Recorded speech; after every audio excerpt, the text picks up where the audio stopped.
నా ప్రియమైన బిడ్డా, నా మాటలు జాగ్రత్తగా ఆలకించుము. నేను చాలాసార్లు చెప్పాను, నీవు అర్థం చేసుకోవడం లేదు, నా మాట లెక్క చేయడం లేదు ఎందుకని. నేను నీ బాగు కొరకు, నీ మంచి కొరకు చెబితే నీవు వినడం లేదు. నేను చెప్పేది జాగ్రత్తగా ఆలకించుము. నీవు మందిరమునకు వెళ్ళినప్పుడు నీ ప్రవర్తన జాగ్రత్తగా చూసుకునుమని చెప్పాను కదా. నీవు ఏం చేస్తున్నావు? నేను చెప్పిన మాట వినడం లేదు. నువ్వు మందిరమునకు వెళ్ళినప్పుడు మందిరములో నీవు కూర్చుని అటు ఇటు దిక్కులు చూస్తావు. అలాగే సెల్ ఫోను ఆన్ చేసుకుని చూస్తుంటావు. WhatsApp, ShareChat, Instagram messenger, Facebook మెసేజ్లు పెడుతుంటావు. చర్చిలో కూర్చుని మాట్లాడుతుంటావు. యాజకులు చెప్పే వాక్యాన్ని ఆలకించవు. మూర్ఖులు వలె ప్రవర్తిస్తావు.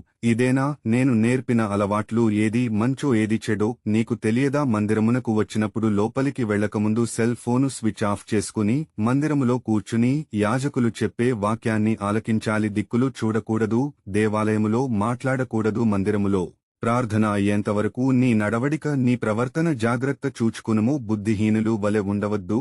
బైబిల్ వాక్యమును చదువుము. ప్రసంగి గ్రంథము 5వ అధ్యాయము 1వ వచనము.